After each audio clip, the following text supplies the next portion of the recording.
From my pure perspective, I think NFTs are a marketer's dream. That's how I describe them to some people sometimes.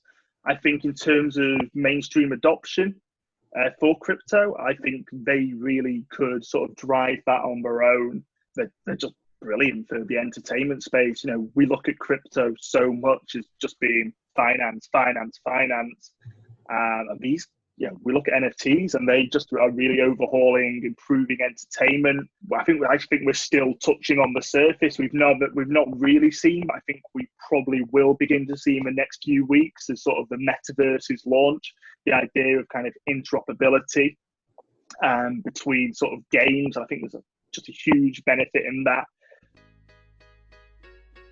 Layer 1 is a podcast and community dedicated to helping you master all things crypto. We'll be bringing you the best interviews with project executives, technical analysis for trading of the most popular cryptocurrencies, and insight into what's actually happening behind the scenes. As you join us each episode, you're going to hear about tokens, fundraisers, investments, and even crypto conspiracies. But please remember that nothing we say should be considered financial or legal advice.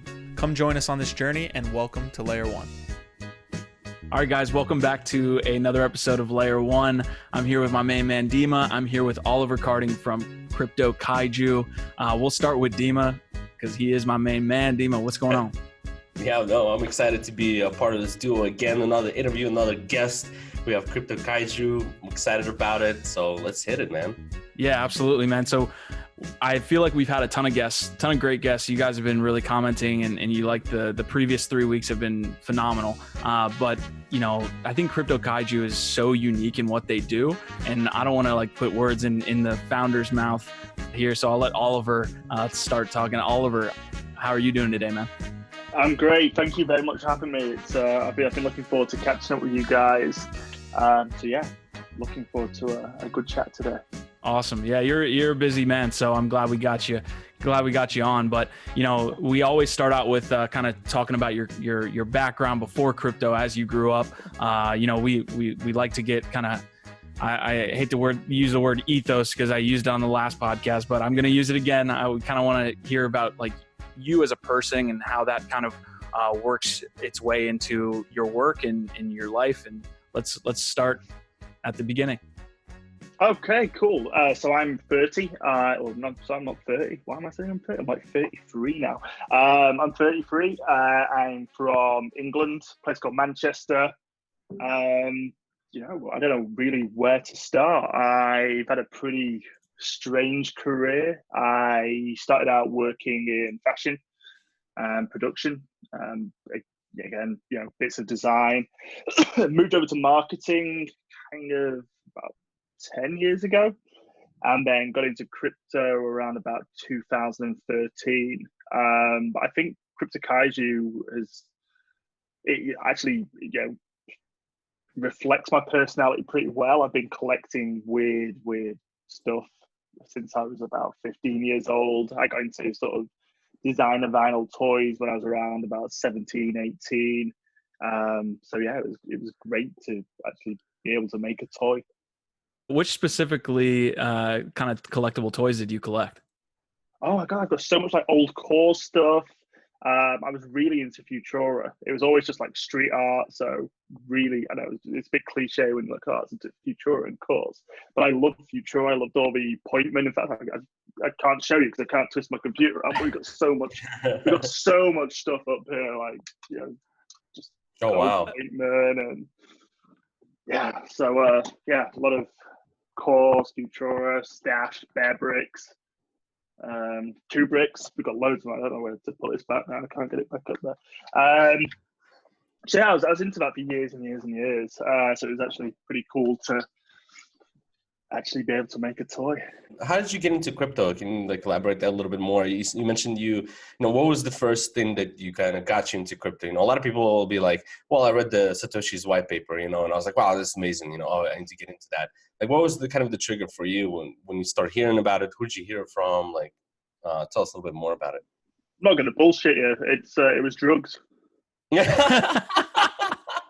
That's awesome. Nice. Honestly, I can remember specifically when I got into my friend. we were just sat outside on holiday, and he was saying, "Oh, you'd be into this crypto stuff. I've been buying weed on the Silk Road. It's been great, and now it's going up in value." And I was like, "Okay." And I actually left that night. We were having like a barbecue, and I went back to my room, and I don't think I even started with the white paper. I think I started like Bitcoin Talk and was looking around. I was like, "Wow, this is pretty interesting." And then I thought the whole concept of mining, especially when difficulty was that low, was just amazing. Like, you're contributing to a network, you're getting rewarded for it, and that really sort of captured my imagination. So I remember coming back from holiday and then because my background, like I said before, is fashion, so manufacturing. So I've always had contacts in China and things like that. I just started looking at how can I get into mining, and it was back in the days of like block eruptors and like, even graphics cards. But just buying them wholesale, realizing I could sell them for a profit, and then just buy more. I could just mine and mine and mine, and then eventually, I had a little sort of setup, just buying them in bulk, selling them on eBay. But then every few months you just get banned off eBay for selling anything related to Bitcoin mining. And then eventually I stumbled across KNC Miner, who had their they had like a reseller scheme where if you sold 10, you got a miner. But the miner's worth like $5,000, and you could easily get kind of like 0.1, 0.2 Bitcoin a day. Oh, wow. What I discovered was I'd done a lot of affiliate work before, but because like marketing was just such a new, so like 2013, the concept of marketing was just alien to anyone in the Bitcoin space. It was just devs and engineers. So we didn't really have very firmed up like affiliate agreement. You could do pretty much whatever you wanted. And also, it was such a tiny space at the time. You could get clicks on Google Ads for around about 12 pence, or like, I don't know how much that is in cents, I guess about 15, 16 cents. Yeah. For terms like Bitcoin mining, that broad. And my God, you could spend about £100 and just get basically this $5,000 machine. It was pretty tough at the start. Not a lot of interest in mining, and then we started to sort of get into the first big bubble when Bitcoin was hitting like 1,000, and people were just storming in trying to get these miners, and I was just that's amazing. I just mined and mined and mined. I was really into mining, and then obviously KNC Miner went bust. I did a little bit of work with Spondoolies. They all just moved over to Bitmain, who actually did end up working with, but I didn't get paid in mining hardware, unfortunately. Gotcha. Okay, so how did you then move from Bitcoin to Ethereum? When did you kind of make that connection between, hey, what they're doing on Ethereum could kind of work with my background? Cool. That's a really interesting question, and I actually probably called things a bit short there in terms of my whole story into Bitcoin. So then I obviously it all moved over to China. Bitmain were dominating things, and I was like, I still want to keep my foot in this crypto game. I'm really into it. I love it. I'm on the message boards all the time. I made a load of friends, so I decided I'd start a blog. So then I started a website called CoinJournal, which was never massive, but it was it had a good reputation. It had a really good reputation.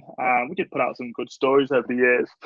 But Ethereum was tiny, so I discovered it through sort of CoinJournal and just being in the space.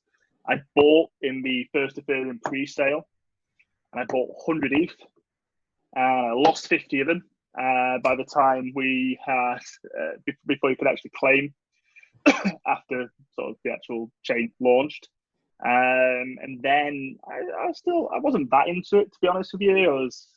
I thought, this sounds interesting. It was very, very polished, lovely looking when it launched, promising a lot. And then they sort of reached out to me because nobody was really that interested in Ethereum at the time, and said, hey, do you want to come to DevCon? You can meet Gavin, you can meet Vitalik. I was like, wow.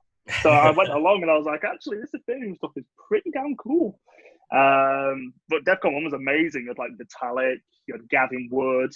I remember MetaMask won the like first DApp competition that they had. And then who else was there? Nick Szabo. Nick Szabo spoke.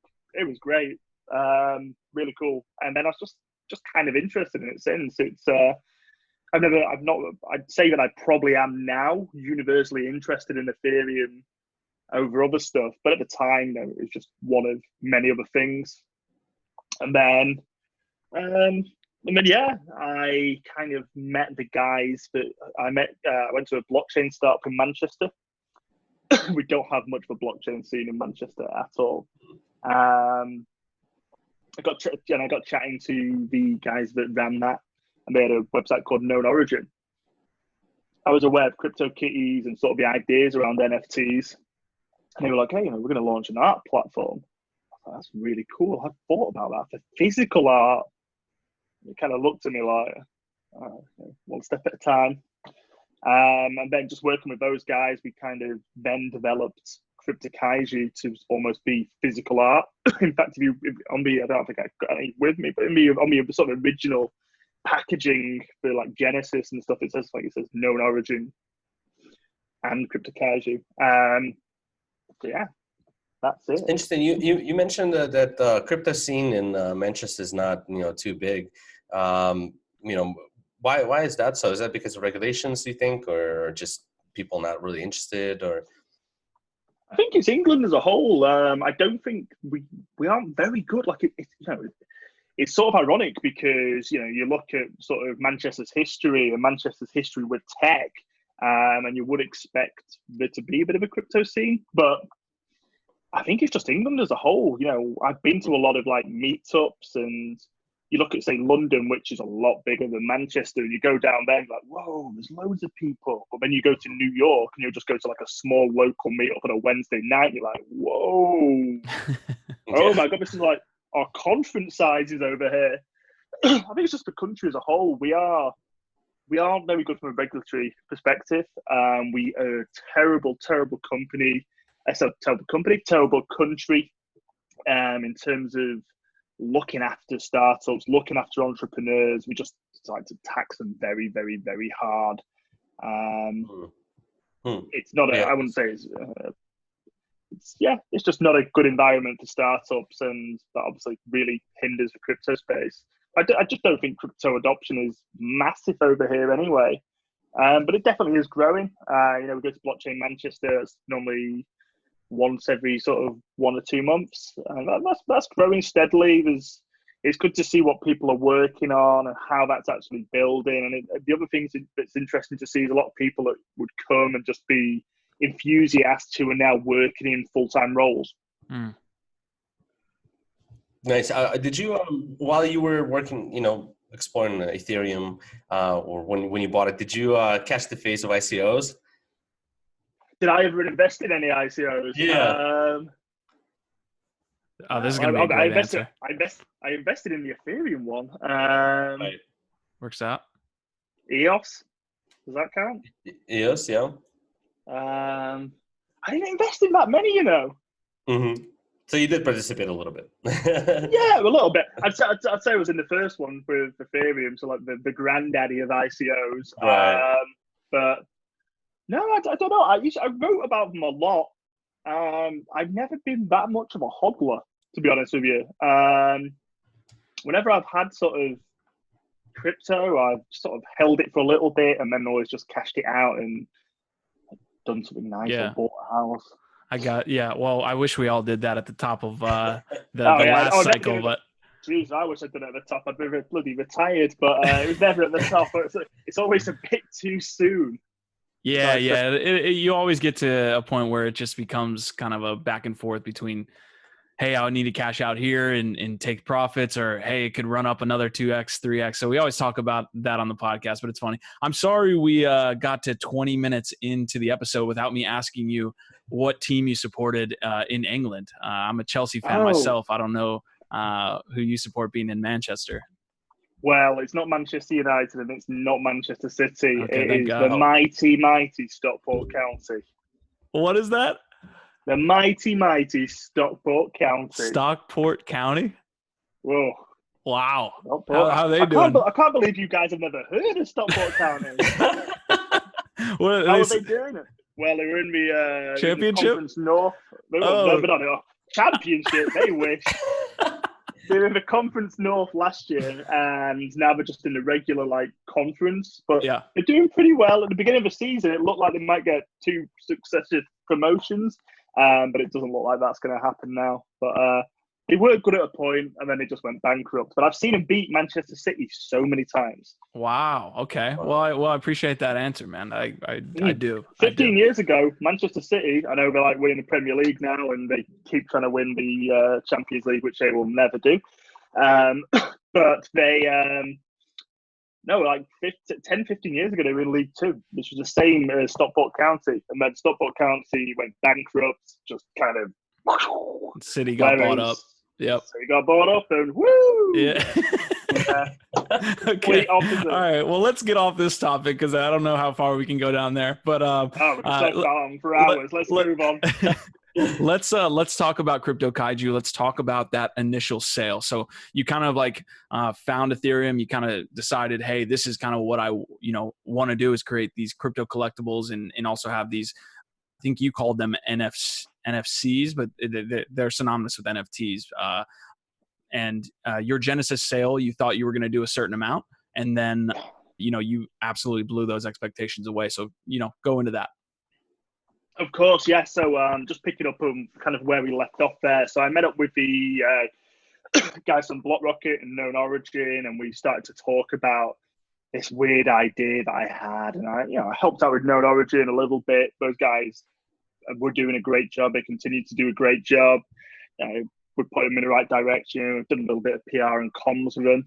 And then we just started working on this. And the real issue was kind of always going to be, how do you actually tokenize something physical? Mm-hmm. So we started to look around the idea of NFCs. So just little NFC stickers. If we started out and I knew nothing about NFC tags at all.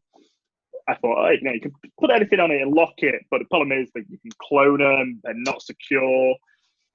So then we just kept looking, and we found a company called NXP, who are part of the Philips group, I think, and they produce quite advanced sort of NFC tags that they've sort of got encryption on them.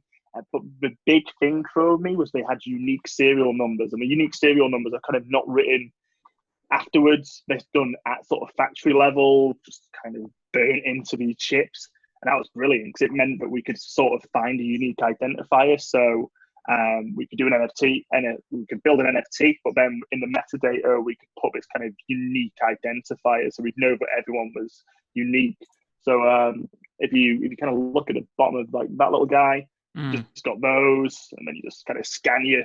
It's a pretty clunky process at the minute. We are working on getting it better, but you can just sort of tap it at the minute. You get the unique ID, type it into the gap, and it'll bring up your NFT and say, hey, this guy's called Kevin, and gotcha. Wants to be an astronaut when he grows up. What DApp are you talking about there? What DApp is it associated with? We have our own DApp. It's just dap.cryptokaiju.io, and then you can see, if you go on there, you can see every single kaiju we've got. You can look up your kaiju. That's kind of how it works. Going forward, we want a kind of process where you tap and it validates it and says, hey, this is valid and this is that guy. Here he is on the blockchain. But even on our DApp at the minute, you manually type it in, but you can kind of then see when it was actually minted, who it belongs to, what a whole history is. It's kind of weird because we actually have a pretty bulletproof solution for kind of blockchain powered provenance or blockchain powered kind of authenticity checking, and we just apply it to toys.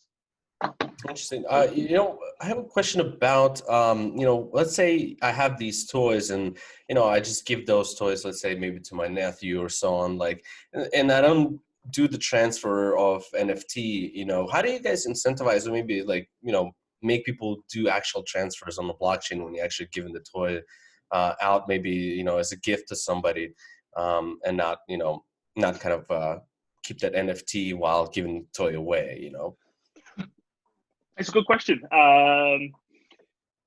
It's actually really hard to solve kind of the secondary market. When we worked with, and this is kind of linked to it, when we actually work with the Sacramento Kings, or when we do work with anyone where we're not kind of directly distributing the product, we do have that issue, because at the moment, you go to the CryptoKaiju website, you buy the toy. In the sort of checkout, it just says, what's your Ethereum address? I then pick it up and just manually mint the token. For something like the glow-in-the-dark Halloween one we did a pre-sale, so just collected everyone's Ethereum address and then just manually minted. Sorry, just minted kind of automatically off a spreadsheet. But it is tough to ensure that kind of that stays with the NFT, especially in terms of when we aren't distributing the toy. One thing we have looked at is the idea of link drop, and we've tested this on with a few people who we've sold multiple kaijus to, where we've sent it them and they've just received kind of like a little sticker with it, and they just scan it, and then they get the actual NFT tag. Then they get the actual kind of non-fungible token. It's good because we know those guys and we know they understand how to use the tech. It's probably not there for everyone at the moment. And there also is the issue of, the actual direct secondary market. If I have this guy and I also have, say, this guy, and I decide that I want to trade that guy for another guy, like another one of these, I trade it with you, how do I ensure that it's going? That's kind of tough. And we have begun James, who works on the project, has begun to look at some kind of like trustless ways to do it. But we're getting there. It is a real challenge, just getting people to say, hey, I'm going to send the toy and I'm also going to send the NFT. It's great for the people that we sort of know, because, if I'm sending it to you now, there's an NFT associated with it. But that's not going to be the same for everyone. So let's say we go onto the CryptoKitties website. For those of people who are familiar with NFTs, obviously, you're buying a non-fungible token and it is represented on the blockchain, and you have this digital cat, right? So if you're talking NFTs with your physical product, does the actual certificate have value? Me and Dima were kind of talking about this before the episode. Does the token itself have value, kind of like a CryptoKitty could be traded, or is it just the physical product? I think I've never even thought about that. I guess it does. I guess it's how you perceive the value there. You might see great value in it. Like, we do actually sometimes just release art that doesn't have any toys.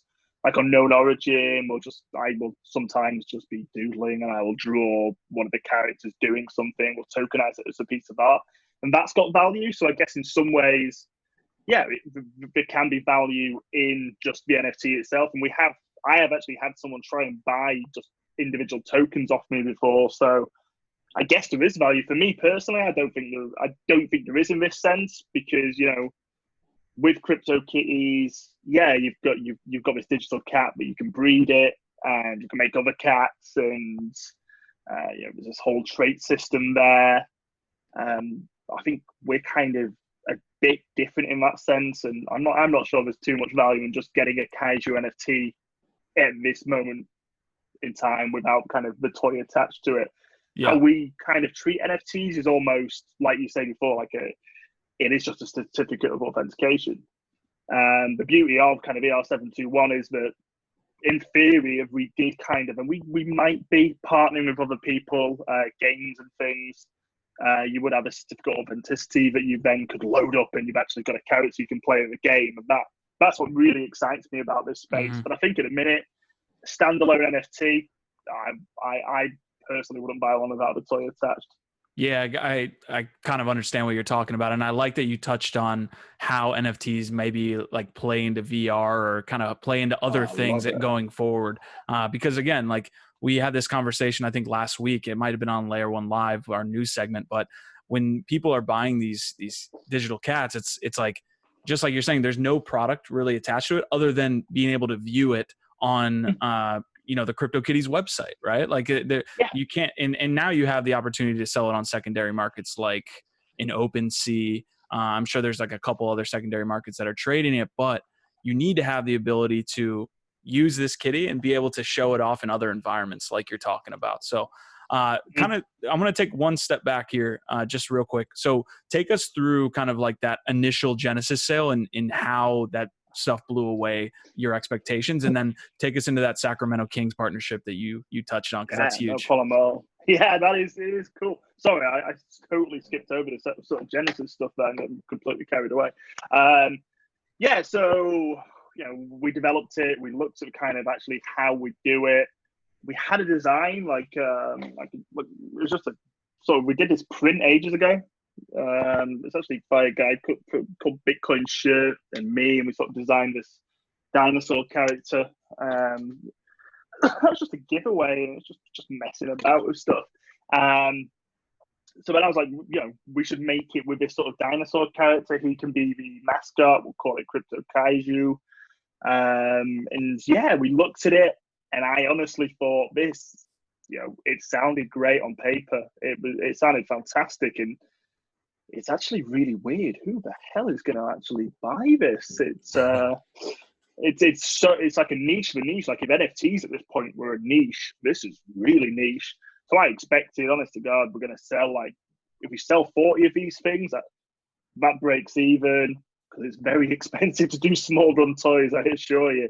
Especially the first toy we did, it's like soft plastic. I'll see it. Got one up here. No, I've got the. I actually don't know where that's gone. I've got a Sacramento one, so it's sort of that style, but it was soft plastic, and it's so expensive to actually kind of mold it. So I was like, if we sell 40 of them, I'm going to be over the moon. I think we sold 30 of them in the first day. Wow. We had a really good PR team, really, really good PR team. Waxman and David Waxman in particular. Yeah. Oh, those guys just absolutely bossed it. But a guy called George and Nicole both working on it, and those two are absolutely just phenomenal. Just worked their asses off, just getting it everywhere. We had like Forbes, Bitcoin Magazine. That really, really, really helps. And them believing in it, them sort of believing in awesome what we could deliver, really helped. And I think it just really captured people's imaginations. Who are like, also, I think the timing was really good. It was November. It wasn't a good timing in terms of the market. It was really, really down, and I think it dipped like 2 days before we actually launched. But it was Christmas, and we did a good marketing push on. How many? We literally launched. How many did we sell in the end? Yeah. Of Genesis, we sold 120. Wow. It's not like you look at actual NFT numbers and it's pretty small, but it's not bad. You look at Super Plastic, their first run, that wasn't that much bigger. Or you look at very sort of small toy companies like just pumping out Safubi, and that's not that much bigger than that. So we were pretty impressed to sell 120 in the first. We did it in 40 days. And the only product that's beat that has been this sort of style again, but in a glow in the dark sort of Halloween. Do you know the region where most of the sales came from? Do you have like a specific region where maybe most of the clients were interested? Really interesting, actually. It kind of varies per toy. Genesis sold really well in Asia. Mm-hmm. And then this guy sold really well, weirdly, in kind of Spain and Italy. I think there's quite a big crypto art scene in Italy, and everyone just seems to get on board with these guys. Again, we sell quite a lot in Asia of these. Anytime we do the dinosaur design, it sells in Asia. CryptoKitty, it sold. I think we sold about 2 or 3 to Asia, and we've sold. We're about 200 of them so far. Only 200. Sorry, only 2 or 3. The issue is the size. We do sell a lot in Japan. We have sold a lot in Japan. We actually did do a bit of a push on Japan with the second toy, and that paid off all right. But the problem is, Japan, desks are small, houses are small. Nobody wants an 8-inch cat, an 8-inch tall cat. Like, honestly, look at this thing. It's I love it. It's very popular, but yeah, wow, I'm not small compared to that guy. Yeah, I was kind of waiting for the stock to get back up, but when you guys come on here, maybe in about a month, you're going to see that cat that he's holding up right behind me. So I will send you guys one. Message me your addresses after. Yeah. I will send you one. Sorry, I did mean to do that. One of you gets a blue one, one of you can have a pink one. Oh, that's amazing, man. I appreciate that. Yeah, he's going to be chilling right there next to the helmet. But yeah, that'd be a good place to put it. The text on your website even kind of is a homage to maybe a Japanese style of I guess text. So yeah, it makes sense that maybe it's popular in Japan. That kind of made me see it in that lens. Was that kind of what you were going for, or you just kind of threw that text up there? No, it was definitely completely sort of Japanese inspired. Got it. A lot of the toys I've been collecting over the years have been very, very Japanese inspired. We do have a lot of stuff that is from Asian companies, Bear Bricks, things like that. And yeah, that's kind of really what I wanted to capture with it. And then obviously we've always liked the idea of, Bitcoin or crypto being this disruptive force. So it plays in quite nice with the idea of like Godzilla, Kaijus.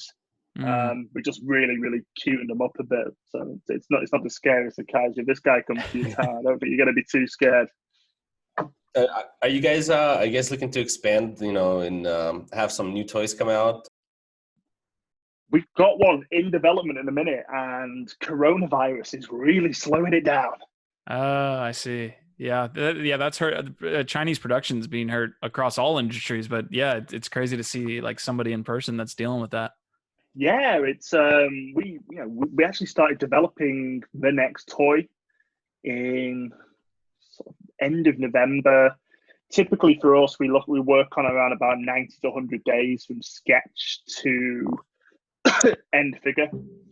So we've done the sketches, we did 3D, we did the first round of 3D sort of mock-ups. Then we were doing changes, and then what we'd end up with was like a 3D printed prototype. We then get a 3D printed prototype, we build molds from it, and then we go from there and kind of get the toys out. But yeah, we're just stuck in this kind of 3D prototyping stage because the guys at the factory still haven't come back from Chinese New Year. So do we get a hint at all about what the next product is? I know I saw a video of you and you were talking about possibly Doge, and I definitely would. It would definitely be a big Doge. Okay, awesome, man. But not that big. We're definitely not doing a big toy again. It's going to be kind of maybe a little bit bigger than sort of these guys, but probably in soft plastic again, just because it looks gorgeous. Mm-hmm. But the kitty was good. The kitty looks amazing. It sold really well. Everyone was just blown away by the quality of it. Mm-hmm. We did a really good job in terms of quality.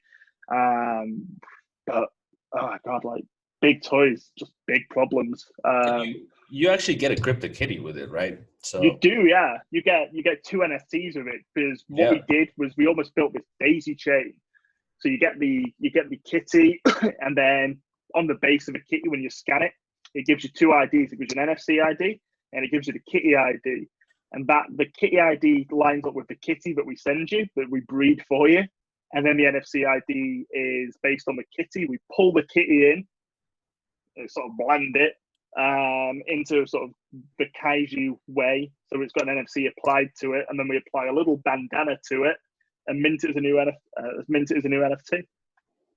That's amazing, man. So we talked about it before episode as well. Me and Dimitri, like, this is something I'm super interested in, and I was kind of like really riffing with Dimitri on why I'm interested in it. But one of the things that we talked about was what are the legal, not ramifications, but like the boundaries when you're working with I assume Doge is open source. So it's like, yeah, I can just create a Doge and nobody cares. It's a damn dog, right? It's a Shiba Inu. But when you're talking about creating a CryptoKitty as a collectible, what are the legal boundaries? How do you go about that partnership? And what can you create as your company? Can you go about and just do, Ethereum? You can just kind of riff on that.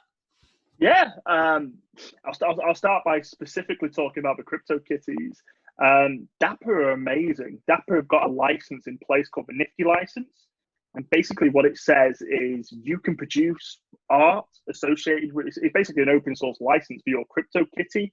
I think it applies to Cheese Wizards now, or I think it was going to apply to Cheese Wizards. You'd have to check that. But basically what it says is you can do whatever you want with your kitty design. You can't draw over it. You obviously can't have it like drinking beer or doing anything sordid to obviously damage their reputation and brand. And they do have sort of rules in place. Not that I ever would, because why would I want to do that? But that's sort of one of the only limitations. And they'll actually let you produce merchandise from your CryptoKitty up to the value of $100,000. Wow. It's amazing. If anybody actually is interested in ever looking at kind of CryptoKitties, or I think Cheese Wizards, I don't know if it's going to continue, but it was put in place just to sort of breed innovation, breed creativity within the Kittyverse, and it's absolutely fantastic. And we approached them in kind of March or April of last year, and we spoke to Katie there, and Katie is brilliant. She's just fantastic. She was so helpful, and she explained that, hey, we didn't really need approval or anything. All we had to do was cryptographically own one cat, and then we could just produce toy versions of that cat endlessly. Obviously, we've got two variants, two colors, so we'd actually need two cats. Obviously, as we just talked about, I really didn't take that approach because I don't like the safe route, and then we just bred an individual cat for everybody. But no, they were absolutely fantastic. Katie in particular introduced me to their art team, and they didn't have to do this. If I'd approached other companies, I don't know, maybe even within the crypto space, they might have been like, yeah, do what you want. We don't really care. Please don't bother us. Dapper are amazing. They got really involved with us. We ran 3D models past the design teams. And, what do you think of this? And they'd actually feedback with comments. Even towards the end, I think we spoke about another license. We could actually call it a CryptoKitty, which we did in the end. Just absolutely fantastic, engaged, innovative team. It was absolutely fantastic working with those guys. Yeah, we had Benny and Brian on both of our podcasts this was before it was rebranded as Layer One. We had Benny on, and then afterwards we had Brian come and talk about Dapper. So super interested in what Dapper's doing, for the industry. But let's jump out a bit and talk NFTs, right? Because you're super interested, obviously, in NFTs. You're creating these. They seem like, and I think you touched on this earlier, they seem like a niche of a niche, right? Like they seem like to be isolated almost a little bit from the industry, relatively new. But kind of go through NFTs as you see them kind of growing over the next couple of years and where you think they can go. No. So it's from my pure perspective, I think NFTs are a marketer's dream. That's how I describe them to some people sometimes. I think in terms of mainstream adoption for crypto, I think they really could sort of drive that on their own. I just think they're just brilliant for the entertainment space. We look at crypto so much as just being finance. And these, we look at NFTs and they just are really overhauling, improving entertainment.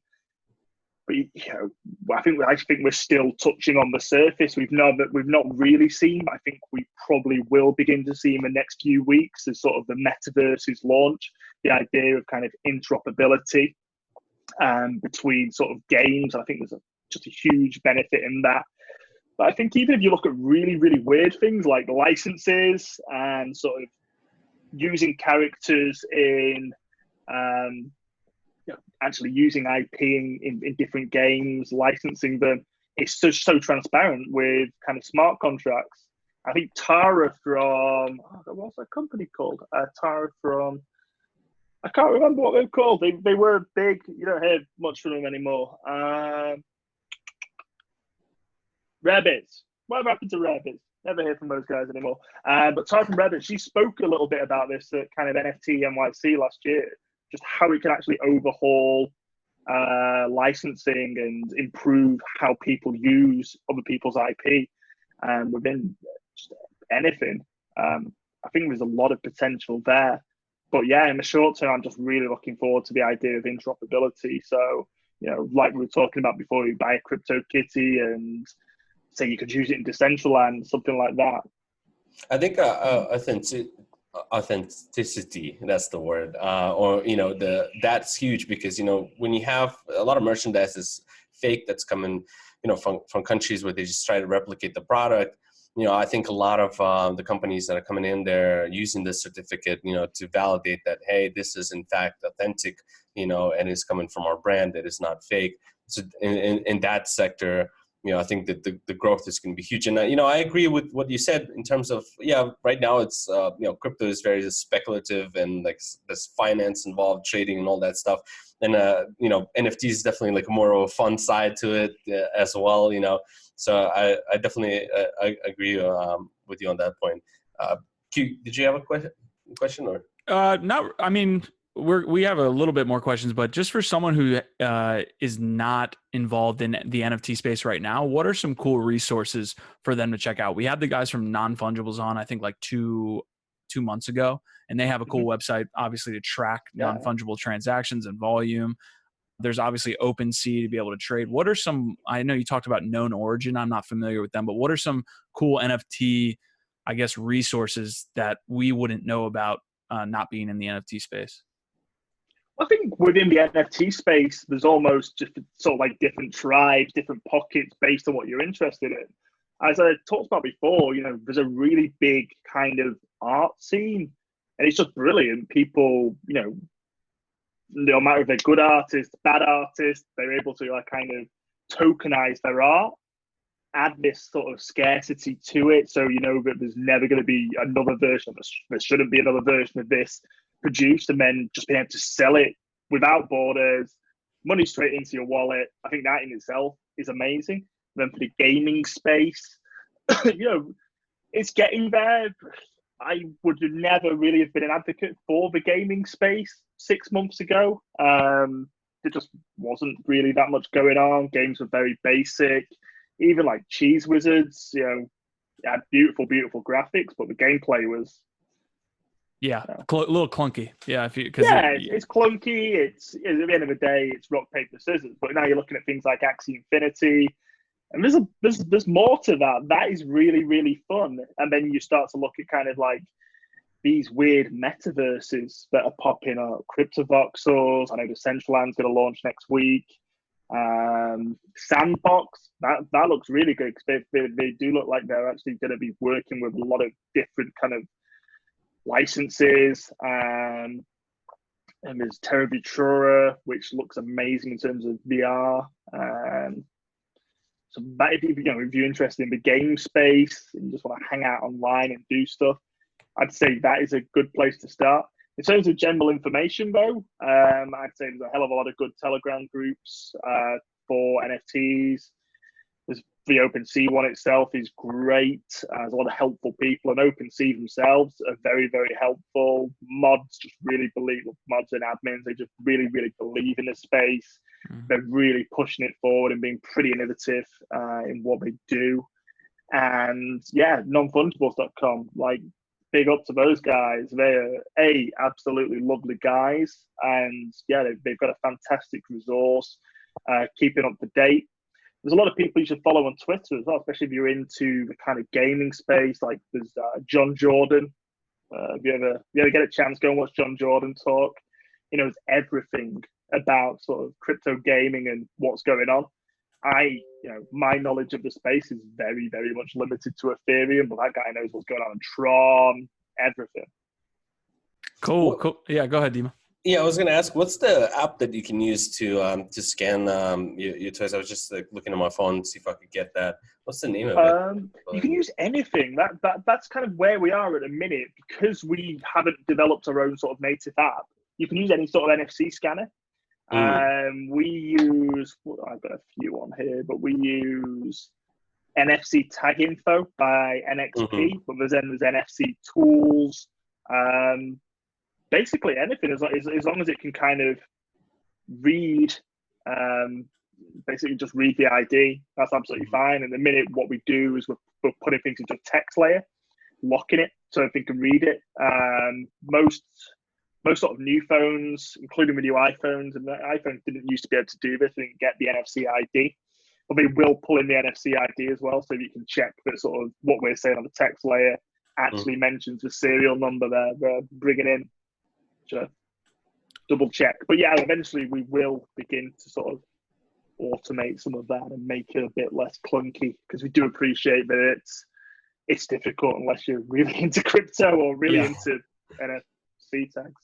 Yeah, everyone's trying to solve that UX problem with crypto right now, and honestly, some of that does tie into Ethereum, like you were saying with CryptoKitties. And I feel like everybody and their mother knows about the Ethereum congestion that happened when CryptoKitties kind of took off there for a second. Have you looked at on BBC News? I couldn't believe. I still remember the day it happened and seeing an article on BBC News. I was like, what? Wow. Is it really that much of a slow news day?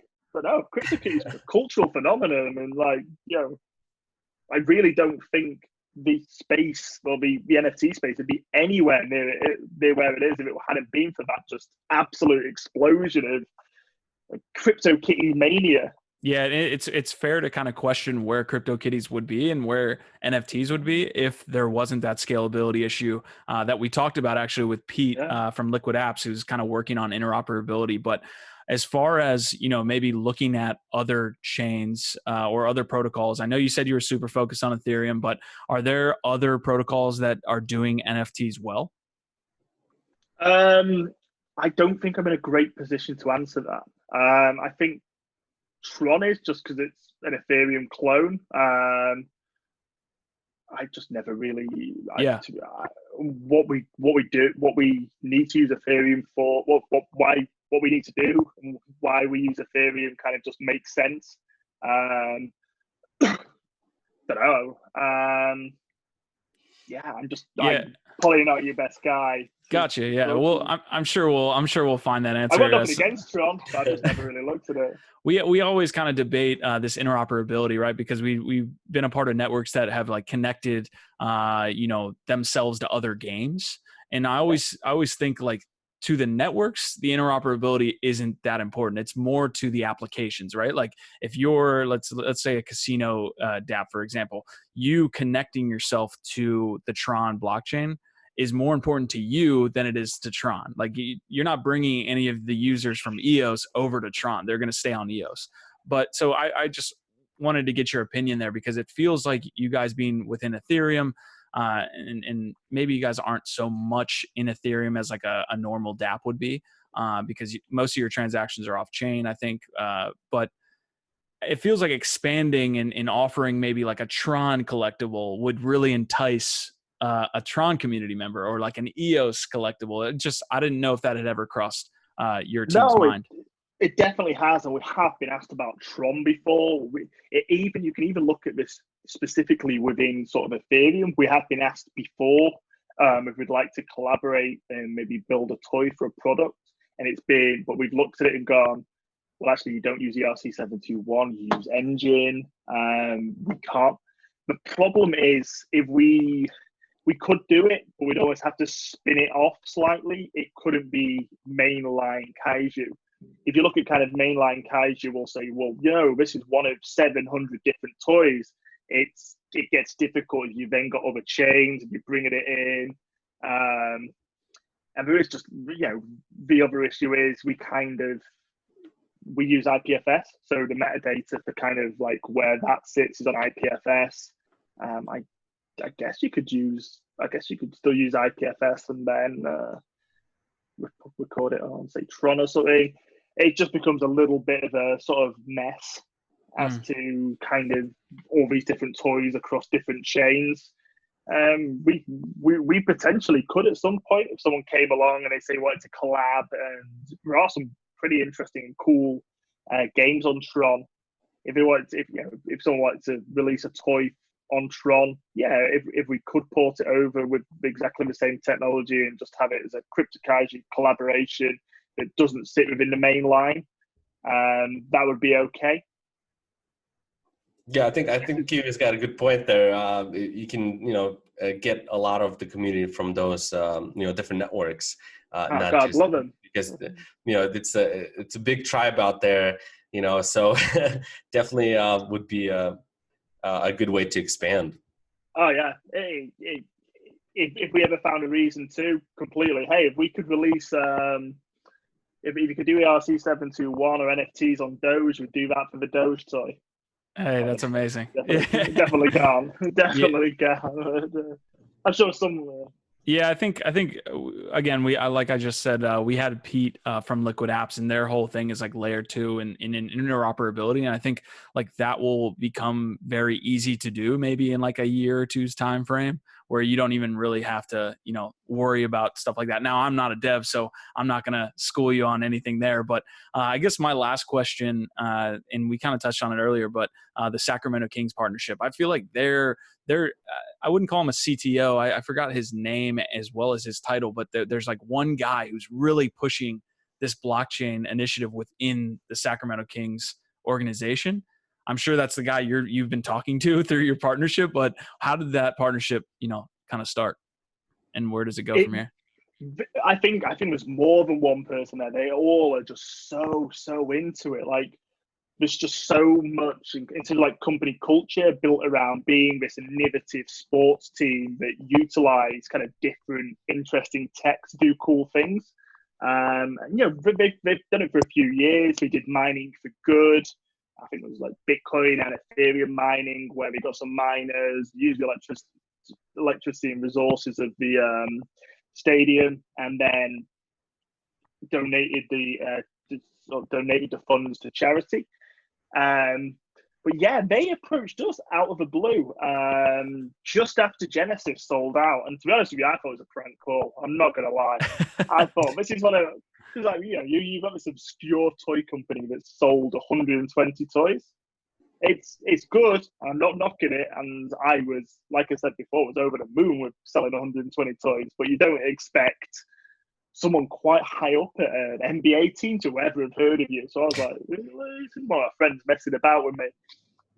Obviously, I never said that to them. I kind of went along, and we had a call, and I was like, oh, crap, it's the Sacramento Kings. It does make sense. They've done this Ethereum stuff before.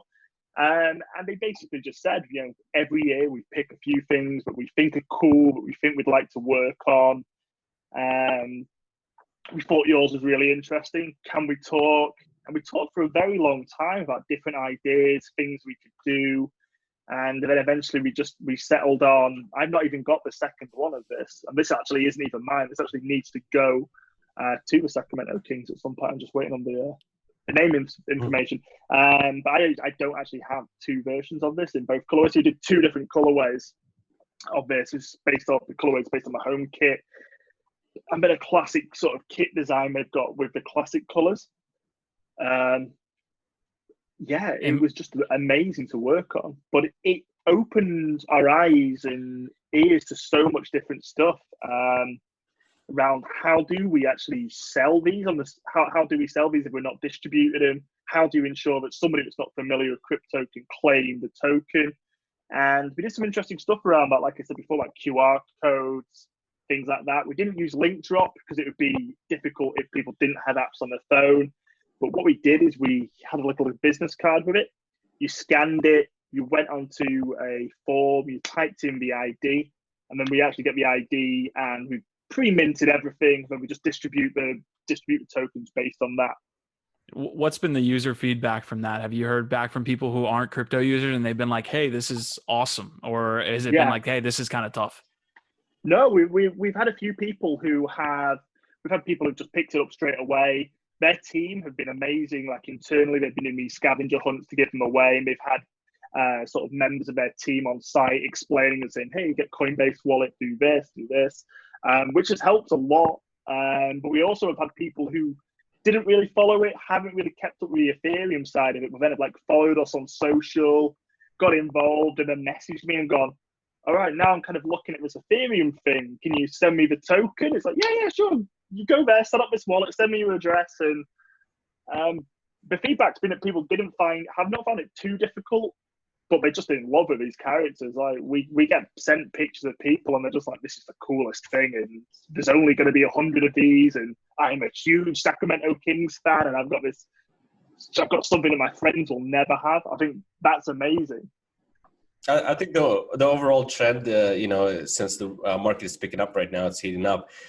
You have a lot more people that are like, looking into crypto and like, okay, how does it work? Wow, like I need to kind of, the interest is essentially peaking as the market going higher. So I think we'll see more and more people, like you mentioned, where they follow you, let's say on social media, and then see, oh, okay, I can actually get NFTs out of it. I can do some more besides just having this toy. So I think that's gonna definitely grow further. Q, what were you gonna say?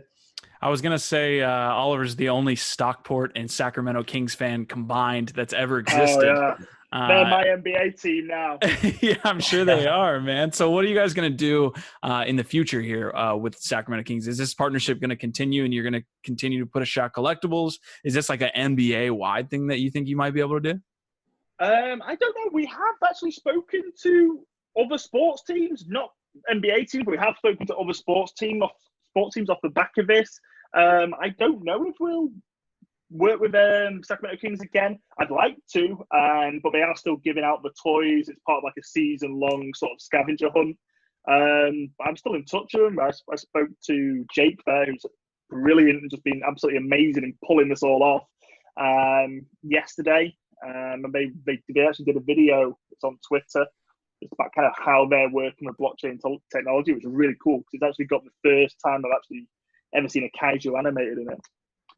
Yeah, cartoon series would be pretty cool to do with like the guys wearing really the Bitcoins or the Bitcoins wearing the kaiju suits. That would be a cool little series you could do. But so we're coming to the end of the interview. Before we get to like our last couple questions, did you have anything that you wanted to touch on that maybe we didn't hit on in the interview? No, I think we've covered everything. Okay, so you actually asked me amazing questions. I am really pleased that we managed to actually hang out today.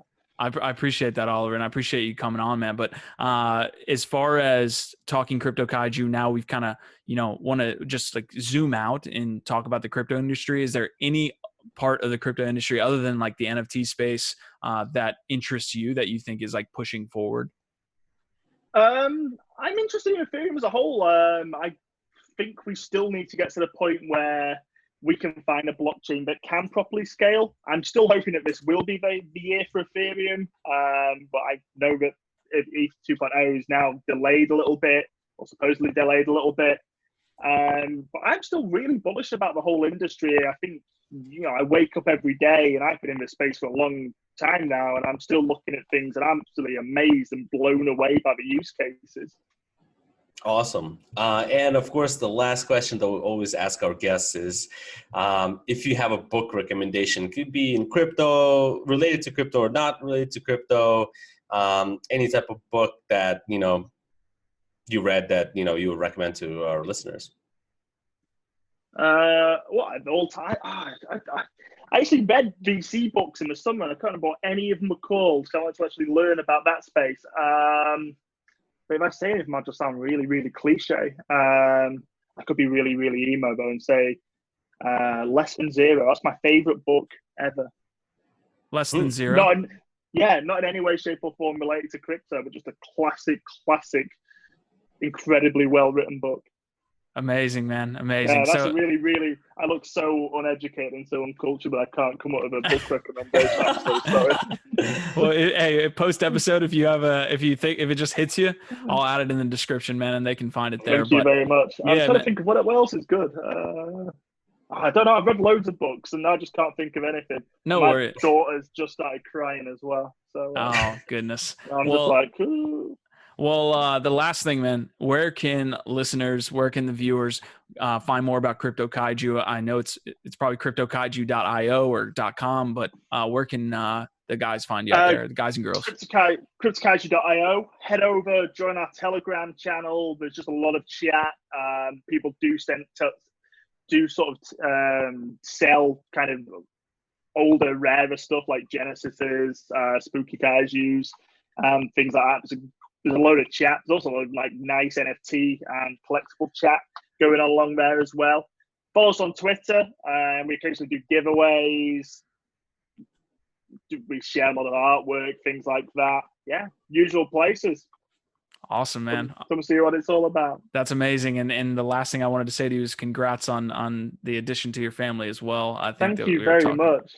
But I would get her now and I would bring her in, but my wife is tending to her because she is going absolutely ballistic. All right, well, we won't hold you any longer, man. Oliver, I appreciate you coming on today. Thank you so much for having me, guys. I'm really glad we connected, and I'm definitely going to send you a kitty for next to that on their sign, because that's a really cool setup you guys have got. Awesome, man. Well, appreciate it. Thanks Thank you very much for having me, guys. Have a nice evening. Bye-bye. Bye. Hey guys, we hope you enjoyed today's episode. Make sure to check out Layer 1 on all the audio and video platforms listed in the description. Thanks for stopping by, and we'll see you next week.